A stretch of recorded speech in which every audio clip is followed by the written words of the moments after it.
The spring wind carried dust across cracked Kansas fields where the earth looked tired, like it had already heard too many promises. A white Ford sedan rolled slowly into Sheridan County, its clean surface almost out of place against the faded barns and sun-bleached fences. From it stepped Richard Collins, a federal representative in his early 40s, tall and neatly built, with smooth dark hair combed back and a face untouched by real hardship. His pressed shirt, polished shoes, and confident smile gave him the air of a man who believed problems could be solved with charts and handshakes. He carried a leather briefcase like it held certainty itself. Inside the small community hall, 43 farmers sat in folding chairs, their boots dusty, their hands rough with years of stubborn soil. Among them was Daniel Brooks, a 40-year-old farmer with a lean, weathered frame and sharp cheekbones carved by wind and long summers. His short brown hair was unevenly cut, his light blue eyes quiet but observant, the kind that measured things others ignored. Daniel was known as a man who spoke little, not because he had nothing to say, but because life had taught him that most words cost more than they were worth. Years of drought and watching his father lose half their land had left him cautious, almost allergic to easy promises. Richard began to speak, his voice smooth and practiced, painting pictures of abundance. He spoke of water, not rain, not rivers, but a vast underground ocean, the Ogallala Aquifer, waiting patiently beneath their feet. All you have to do, he said with a reassuring nod, is pump it up, and prosperity will follow. The room shifted. Men leaned forward. Hope, fragile and dangerous, crept in like sunlight through a cracked door. Richard described green circles spreading across dry land, corn rising tall and thick, incomes multiplying beyond anything they had known. It sounded simple. Too simple. One by one, the farmers signed their names. Ink flowed quickly like belief rushing ahead of doubt. Daniel remained still. He felt something tightening in his chest, not fear, but a quiet resistance, like the land itself refusing to give in too easily. He had seen what happened when people trusted what they could not control. When the paper reached him, he didn't touch the pen. Instead, he looked up at Richard, his voice calm but cutting through the room like a blade wrapped in cloth. How much water are we taking out, and how much goes back? For a moment, the room held its breath. Richard hesitated, just long enough for the answer to say itself. And in that silence, Daniel understood something no one else wanted to face. By early summer, the fields began to change, not slowly but all at once, as if the land itself had been convinced to believe. Long metal arms stretched across farms, rotating day and night, spraying water in perfect circles that shimmered under the Kansas sun like something unnatural, something borrowed rather than earned. Daniel Brooks watched it happen from the edge of his property, his hands resting on the worn wooden fence, his expression unreadable. The low hum of diesel pumps echoed across the plains, a sound that promised life but carried a weight he couldn't ignore. He could feel it in his chest, that same quiet resistance that had stopped his hand from signing. A few days later, a pickup truck rattled onto his dirt path. Behind the wheel was Tom Whitaker, a broad-shouldered farmer in his mid-30s with a thick blonde beard and sunburned skin that never seemed to heal. Tom had the easy confidence of a man who trusted progress, the kind who laughed loudly, shook hands hard, and believed that bigger always meant better. He had already installed 2 center pivot systems and spoke about them the way some men spoke about their children. "You still thinking about it?" Tom called out, stepping down from the truck, boots crunching against dry gravel. His eyes swept across Daniel's modest land, lingering for a moment as if measuring its future. Daniel shook his head slightly. "No." Tom chuckled, not unkindly, but with the certainty of someone who thought the outcome was already decided. "You're missing out, Dan. This..." He gestured toward the distant green circles spinning across neighboring farms. "This is the future. You can't fight it." Daniel didn't argue. He had learned long ago that truth spoken too early sounded like foolishness. Instead, he glanced toward the far corner of his field, the lowest point, where the soil darkened after rain and the grass lingered green just a little longer. "I'm not fighting anything," Daniel said quietly. "I'm just not borrowing what I can't return." Tom frowned, not fully understanding, then shrugged it off with a grin. "Suit yourself. Just don't say we didn't try to bring you along." As Tom drove away, the sound of his engine faded into the chorus of machines that now ruled the land. The next morning, before the sun fully rose, Daniel walked to that low corner with a shovel over his shoulder. The air was cool, the kind of quiet that belonged to men who worked alone. He paused for a moment, studying the ground as if it might answer him, then drove the shovel into the soil. The first days were easy, dry earth, loose and familiar. But as the hole deepened, the work changed. The walls tightened, the heat settled, and each bucket of dirt pulled upward felt heavier than the last. His hands blistered, then hardened. His shoulders burned. Still, he kept going. Sometimes people stopped to watch. One afternoon, an older man named Earl Jensen pulled up in a rusted blue truck. Earl was thin, almost fragile-looking, with gray stubble and eyes that carried the quiet fatigue of someone who had seen too many cycles of hope and disappointment. He leaned against the truck bed, squinting down into the deepening shaft. "You're serious about this," Earl muttered. Daniel climbed out slowly, wiping dirt from his hands. "Always was." Earl nodded once, not laughing like the others. "World's changing faster than we are," he said, more to himself than to Daniel. Then, after a pause, "Just make sure you're not digging a hole you can't climb out of." Daniel gave a faint smile. "That's the only kind worth digging." Weeks passed, then months. The hole narrowed, deepened, turned from dust to dampness. At 30 feet, the soil cooled. At 37, gravel appeared, dark, heavy, different. Daniel felt it before he saw it, the subtle shift beneath his shovel. And then, one quiet evening, as the last light stretched thin across the land, water began to gather at the bottom. Not rushing, not dramatic, just there. By 42 feet, it rose steadily, faster than he could bail. Daniel stood at the bottom of the shaft, breathing hard, staring at the small pool forming around his boots. It wasn't much, nothing compared to the roaring systems across the county, but it was enough. 8 gallons a minute, steady, quiet, his.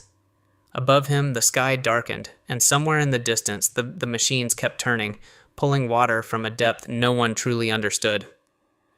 Daniel climbed out slowly, sat beside the opening, and looked across the land that had chosen speed over patience. He didn't smile. He just listened to the difference between what was taken and what returned. By the mid-1970s, Sheridan County no longer looked like the place Daniel Brooks had grown up in. From the sky, the land was stitched with perfect green circles, each one turning slowly, like clock hands counting down something no one could yet see. The change was not just in the fields, it lived in people. New pickup trucks appeared in driveways, their paint still gleaming, radios playing louder than before. Grain elevators expanded, banks stayed open later, and men who once spoke cautiously now talked in numbers that sounded too large to question. Among them was Harold Bennett, a sharply dressed banker in his early 50s, tall and narrow-shouldered, with slick gray hair and thin lips that rarely smiled unless a deal was closing. Harold had built his reputation after surviving the post-war downturn, and it had hardened him into a man who believed growth was the only proof of success. He offered loans with smooth confidence, assuring farmers that the land beneath them was as reliable as the ground they stood on. Daniel saw Harold one afternoon at the co-op, standing near a bulletin board filled with equipment ads. Harold greeted him politely, though his eyes carried a quiet curiosity, as if Daniel were a puzzle that refused to fit. "Still holding out?" Harold asked, adjusting his tie despite the heat. Daniel nodded. Harold gave a measured smile. "You're a rare kind, Mr. Brooks. Most men prefer certainty." Daniel glanced out the window toward the spinning pivots in the distance. "That depends on what you call certain," he replied. Harold didn't answer, but the conversation lingered like a question neither of them wanted to finish. As the years passed, the success became undeniable. Corn yields climbed higher than anyone had predicted. Men like Tom Whitaker expanded their operations, buying neighboring land, installing more systems, stacking debt on top of confidence. Tom's laughter grew louder, his handshake firmer, but there were moments, brief, almost invisible, when his eyes drifted toward the horizon as if measuring something beyond the green. Still, those moments never lasted long enough to change anything. Daniel's farm remained different. His wheat rose modestly, bending gently in the wind rather than standing tall and thick like irrigated corn. His tractor, older than some of the men now working the fields, rattled across the soil with a steady rhythm that matched his life. He repaired things instead of replacing them, saved what others spent, and listened more than he spoke. To most, he looked like a man left behind. At home, Daniel shared his quiet world with a dog named Rusty, a 6-year-old mixed shepherd with a reddish coat faded by sun and dust. Rusty was lean and alert, with one ear slightly bent from an old injury and eyes that seemed to understand more than most people. He had been a stray once, found half-starved near a dried creek bed during a harsh winter years earlier. Since then, he had followed Daniel everywhere, not out of obedience, but out of a quiet loyalty built on shared survival. Rusty would sit beside the well in the evenings, watching the land as if guarding something unseen. The well itself never changed. It gave what it could, no more, no less. 8 gallons a minute, steady as breath. Daniel used it sparingly, never pushing it beyond what it offered. To him, it was not a solution, but a balance. By the early 1980s, small signs began to appear, though most ignored them. Pumps worked a little harder, fuel costs rose, a few wells had to be drilled deeper. The explanation's always simple. Temporary, manageable, expected. Men like Harold reassured everyone that expansion was still the right path, that the system would hold. And for a while, it did. But Daniel noticed something else. When he walked his fields at dusk, he could feel the difference in the ground. The way the soil held or lost moisture, the way the wind carried less scent of water than before. It wasn't something you could measure on paper, but it was there, subtle and persistent. One evening, as the sun dipped low and painted the circles in gold, Daniel stood by his well with Rusty at his side. In the distance, the machines kept turning, steady and confident. He didn't feel envy, only a quiet understanding that what looked like abundance was already being spent. By the early 1980s, the sound of the pumps had changed, not louder but heavier, as if the machines themselves were beginning to struggle against something deep beneath the surface. At first, no one spoke about it directly. Yields were still good enough, and the circles were still green, but the signs were there for those willing to look. Wells that once flowed easily began to hesitate. Diesel engines ran longer, burned hotter.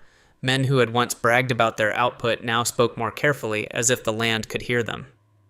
Daniel Brooks noticed it in silence. Each time he passed a neighboring field, he watched the pivots turn and felt something missing, not in sight, but in rhythm. The balance was shifting. Rusty walked beside him, slower now with age, his reddish coat dulled and his steps more deliberate, yet his eyes remained sharp, always scanning, always aware. One afternoon at the co-op, Daniel overheard a conversation that lingered long after the words ended. A farmer named Mark Turner stood near the feed counter, his voice louder than necessary, as if volume could push doubt away. Mark was in his early 40s, thick-built with a square jaw and a dark beard that never fully covered the tension in his face. He had once been known as one of the most confident men in the county, a risk-taker who had expanded quickly, buying land and installing multiple systems before others dared. That confidence had come from a childhood spent watching his father fail during drought years. Mark had sworn never to live small again, never to rely on uncertainty. "The water's fine," Mark insisted, though his hands moved restlessly, tapping the counter. "You just gotta go deeper. That's all." Daniel didn't interrupt. He simply listened, recognizing the tone. Not belief, but refusal. By 1985, the cracks could no longer be ignored. A few wells began pulling sand, others slowed to half their capacity. The cost of drilling deeper rose sharply, but most paid it anyway, chasing the same promise that had brought them here. The idea of stopping felt worse than the cost of continuing. Then came the summer of 1987. The heat arrived early and stayed, pressing down on the land like a weight that refused to lift. Weeks passed without rain, the soil hardened, crops curled, and the green circles that had once defined the county began to fade at the edges. Mark Turner's farm was among the first to falter.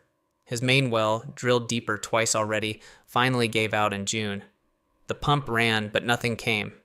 He tried again, another drilling, more money, more time, but the water didn't return. By July, his cattle began to weaken. There was no grass left to graze, no water to sustain them. Mark worked day and night, hauling what he could from distant sources, but it wasn't enough. One by one, the animals collapsed under the relentless heat. No one spoke openly about what happened next, but everyone knew. Nearly his entire herd was gone before help could reach him, not because he didn't fight, but because he had trusted something that couldn't last. After that, the laughter disappeared from Sheridan County. Conversations grew quieter. Even the wind seemed to carry less noise. One morning in late July, Daniel stood beside his well, filling a small trough, when the distant sound of engines broke the stillness. 3 pickup trucks approached slowly, tires crunching over dry ground. They stopped a few yards away. Tom Whitaker stepped out first, his broad frame somehow smaller than before, his beard untrimmed, his confidence replaced by something heavier. Behind him were 2 other farmers, their faces drawn, eyes avoiding direct contact. No one spoke immediately. Rusty stood close to Daniel's leg, watching, his body tense but silent. Finally, Tom cleared his throat. "Daniel, we need water. For the cattle." The words hung in the air, stripped of pride. Daniel looked at them, really looked this time. He saw the exhaustion, the regret, the quiet understanding that had come too late. Then he glanced down at the well, at the steady flow that had never changed. He knew something they were only beginning to learn. Not everyone gets time to correct a mistake. He set the bucket aside. "I don't sell water," he said, his voice calm. Then, after a brief pause, "But I'll share what I have." Relief didn't come as smiles or thanks. It came as silence, deep, heavy, and grateful in a way words couldn't carry. From that day on, they returned, morning after morning, and gallon by gallon, the smallest well in the county kept something alive that the biggest systems could not. After the summer of 1987, Sheridan County did not collapse all at once. It faded, slowly and unevenly, like a photograph left too long in the sun. The machines were still there at first, their long arms frozen in place across the fields, but fewer of them turned with purpose. Some stood idle, their metal frames creaking in the wind, no longer symbols of progress but reminders of something spent too quickly. The green circles that once defined the land began to shrink, then disappear, leaving behind dry patches that blended back into the color of the original prairie. Daniel Brooks did not celebrate any of it. He continued as he always had, waking before sunrise, walking his fields, checking the soil with his hands rather than trusting numbers on paper. His movements grew slower with age, but not uncertain. His face, once sharply defined by youth and hardship, softened slightly, though the lines around his eyes deepened, marking years of quiet observation rather than regret. Rusty no longer followed him. The old dog had passed during the winter of 1989, leaving behind a silence that lingered longer than Daniel expected. For a time, Daniel found himself turning as if to speak, only to remember there was no one there. Life narrowed, but it did not weaken. The well remained the same, 8 gallons a minute, steady, reliable. It asked for nothing more than respect. Daniel maintained it carefully, reinforcing the stone lining, repairing the wind-driven pump when needed, never drawing more than it could naturally give back. To him, it was no longer just a source of water. It was proof that limits, when understood, could become strength. In the early 1990s, a young county extension agent named Laura Mitchell began visiting farms across Sheridan County. Laura was in her early 30s, tall and slender, with sun-faded brown hair often tied loosely at the back and clear, attentive eyes that missed little. Unlike many before her, she listened more than she spoke. Raised on a small farm that had failed during the economic downturn of the late 1970s, she carried a quiet respect for those who had endured without depending entirely on systems that could fail. When she arrived at Daniel's property, she did not begin with questions about output or expansion. Instead, she stood beside the well, studying it as if it were something rare. "This is different," she said softly. Daniel nodded. "It's small." Laura shook her head slightly. "No, it's sustainable." Over several visits, she documented his approach, his restraint, his consistency, his refusal to take more than the land could return. She asked about the early days, about the decision not to join the others, about the question he had asked in that crowded room years ago. Daniel answered simply, never adding more than necessary. "You can live on something that renews," he told her once. "You can't live forever on something that doesn't." Laura wrote it down, but she understood that what mattered wasn't the sentence, it was the life behind it. By 1998, Daniel Brooks was 66 years old. He had never expanded beyond his original land, never taken on debt, never chased what others called opportunity. He had simply stayed.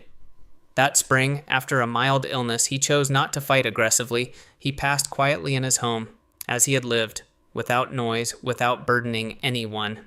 There was no dramatic farewell, just the continuation of what he had built. His land passed to a distant relative who kept the well running, not out of obligation, but out of respect for something that had proven itself over time. In 2001, at the county fair, a small exhibit was placed near the back of a modest tent. Most people walked past it at first. It wasn't as eye-catching as the machinery displays or the livestock competitions, but those who stopped found themselves lingering. At the center was a photograph. A younger Daniel, about 41, stood beside the well shortly after it had been completed. His shirt was worn, his hands rough, but his posture was steady. In his hand, a simple tin cup filled with water. His expression was not proud, not triumphant, just certain. Beneath the photograph, a small plaque read, "Daniel Brooks, he chose the slower path and endured." No one argued with it, because by then the land itself had already told the story. And when the Kansas wind moved across the fields, passing over rusted machines and dry soil, it carried with it something quieter than regret but heavier than memory. The understanding that nothing taken without balance ever truly belongs to you. When the story ends, it does not close with noise, but with a quiet space, just enough for each person to hear something within themselves. Perhaps life is a lot like that land.